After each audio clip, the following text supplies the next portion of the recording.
Chapter 15. The Enigma of Ganesh Yoga. Om Shri Ganeshaya Namaha. Mudgalachari said to Daksha, "Now I shall tell you what laya, that is absorption, means, and with that knowledge you will understand what yoga means. You can then stabilize your mind on Brahma and becomes absorbed in Brahma."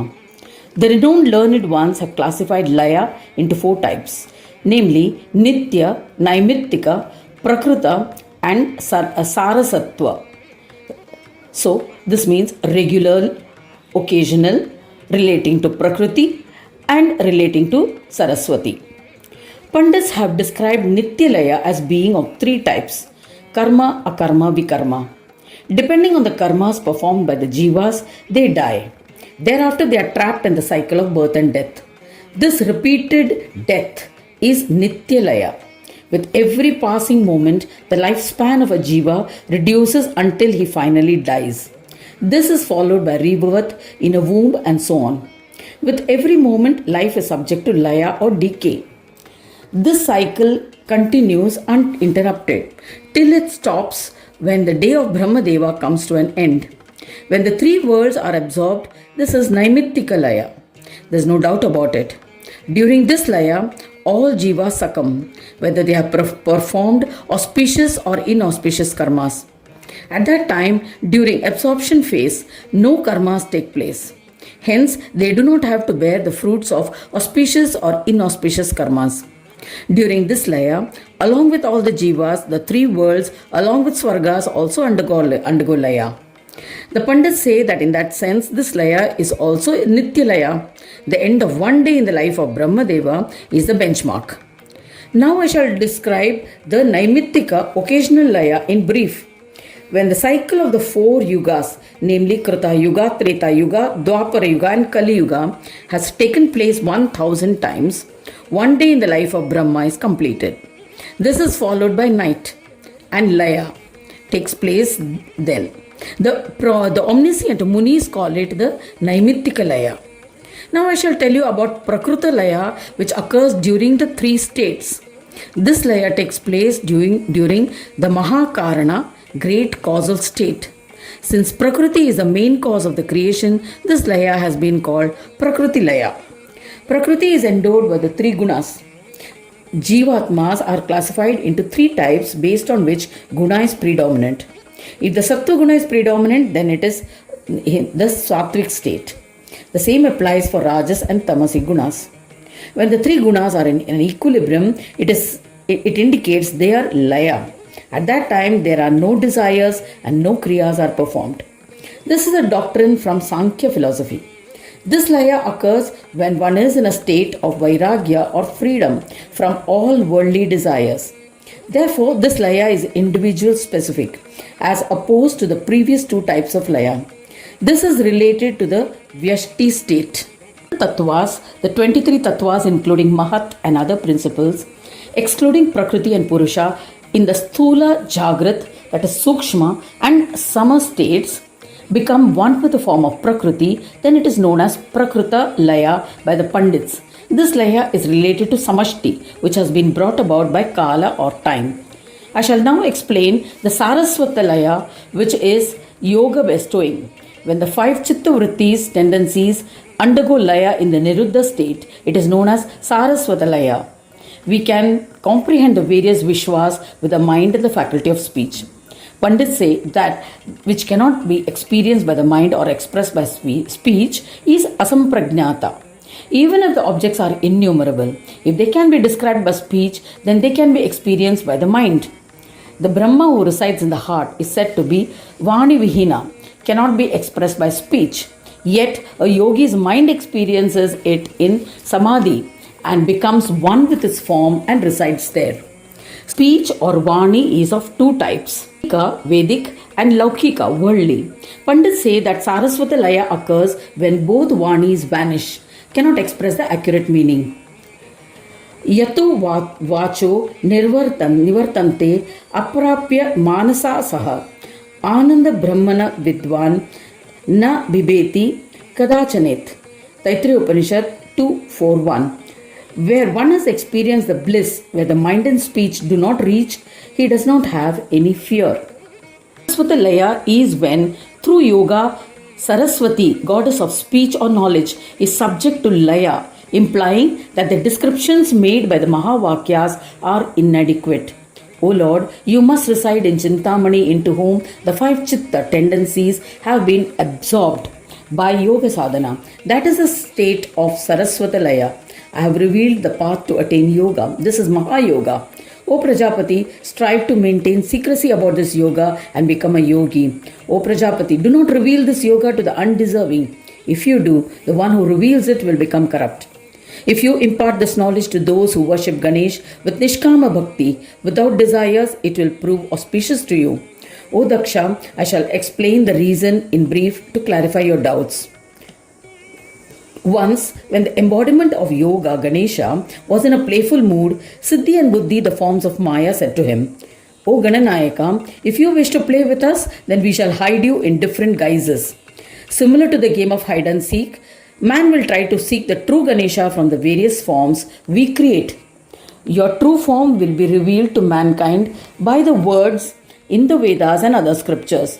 Thereby man will know your form as the Lord of Brahmas. It is only by worshipping you that they will be absorbed in you. However, O Gajanana, till you are trapped in the Pasha, noose of Saraswati, goddess of speech, we will not be able to hide you. Therefore, in order to enjoy the play, you have to do something about it. Hearing their words, Gajanana said to them, O Devis, do not be perturbed. I shall persuade Saraswati.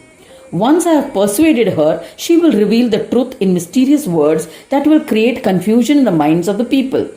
They will either not understand it or may interpret it wrongly.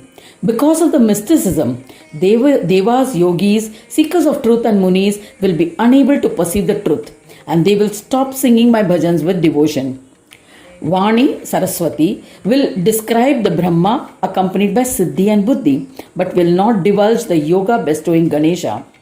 O Devis, when a person will acquire the knowledge of the world associated with Siddhi and Buddhi and become pure, he will then turn towards me.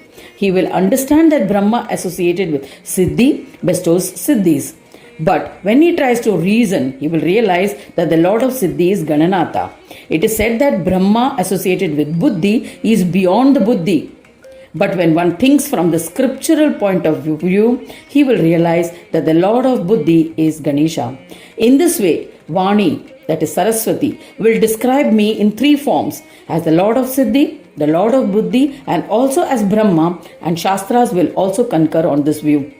Having said thus, Ganesha became silent.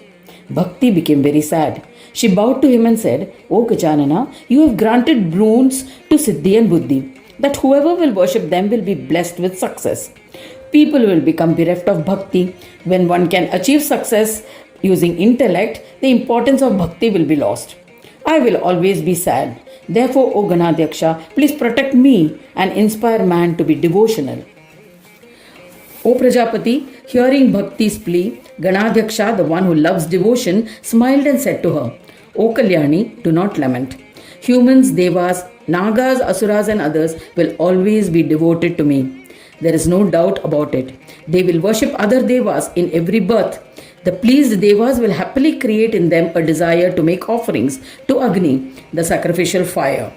Thereafter, the devoted human will continuously worship Agni by performing many yagnas.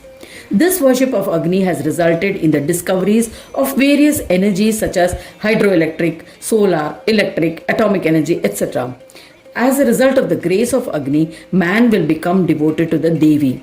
He will then worship the Devi Shakti. The three Devis are Mahakali, Mahalakshmi and Mahasaraswati. Kali represents brutal power. Shakti. Lakshmi represents wealth. Saraswati represents intelligence. Nuclear weapons, guns are brutal forms of Shakti. They will destroy without taking into account the nature of the victim. Wealth can be used to buy pleasures. It can also be used to accumulate punya by distributing among the needy. Buddhi can be used for performing miracles. The scientific advances demonstrates the use of buddhi. Passage of a considerable time, the pleased Devi will grant the boon of devotion towards Surya. Humans will then sing bhajans of Surya. After considerable time, the pleased Surya will grant them ardent devotion to Vishnu.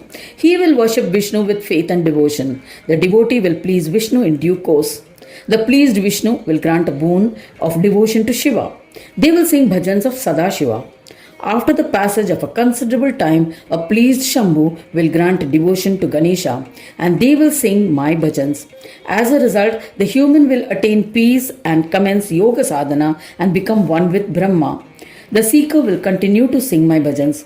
In this manner, mankind and others will become my devotees. Along with you, O Bhakti, they will sing my bhajans and I will be influenced by them. O Bhakti Devi, you are most dear to me. Where there is Bhakti, I shall be at your service. I shall ensure that Swananda, Siddhi, Buddhi, Labha, Laksha and all my ganas, Pramoda, Amoda, etc. are available for the service of their devotees. There is no doubt about it. I can be attained by devotion. I shall stand in front of my devotees, my hands joined in prayer, subservient to them. O Devi, performing penance is more difficult than karma. To attain knowledge that will free one from worldly attachments is a more difficult task. More difficult than acquiring knowledge is the practice of peace-bestowing yoga. O great Bhakti, compared to yogis, you are dearer to me. O fortunate Devi Bhakti, the Shastras concur that for me, devotion is the most important. So do not worry unnecessarily. Amongst the forms of worship mentioned in the Shastras, like yajna, donations, japa, tapa, vrata, bhakti is dearest to me. Saraswati will describe my enigma, and to understand it, I shall ensure that you are loved in this world. Have faith in me. The pride-destroying Mudgala that I hold in my hand, species of grass, will wander everywhere as a Brahmin. The Purana that he, Mudgala, will compose will reveal my enigma. It will add meaning to the Vedas and will enhance devotion to me. O Devi Bhakti, my true form will be revealed in entirety to the devotee who listens and reads it. There is no doubt about it. Yet, you, dear Bhakti, will be scarce. Therefore, those with limited knowledge will never sing my bhajans with devotion. I shall create obstacles in the path of Mudgal Puran by creating delusions. It shall create Puranas of other deities. This will reduce the faith that people have towards Mudgal Puran. As a result of the reduced faith, Mudgal Puran will be intermittently lost. Yet you need not fear. Even if it becomes rare, you will reside in it as I have created it for your protection. O Bhakti Devi, tell me what more can I do for you? These words of Ganesha emotionally overwhelmed Bhakti. She bowed to Ganesha and stood in silence, stunned. O Daksha, I have narrated the mysterious enigma of Vigneshwara. Therefore, do not disclose the Shastra to many. The non-devotees will express hatred. Amongst all devotees, you are most diligent. There is no one more diligent than Daksha. Hence, I have narrated the most distinguished Shastra to you. O Prajapati, I was inspired by Ganesha to do so. Obeying his command, I have narrated the superior Shastra to you, which is close to my heart. O Daksha, sing bhajans of Ganesha and all your desires will be fulfilled and you will become a Ganapatya. Thus ends the 15th chapter titled The Enigma of Ganesh Yoga in the 9th Khand of the Purana Upanishad, Srimad Mudgal Puran, describing the legends of yoga, dedicated to Sri Gajanana. End of chapter 15.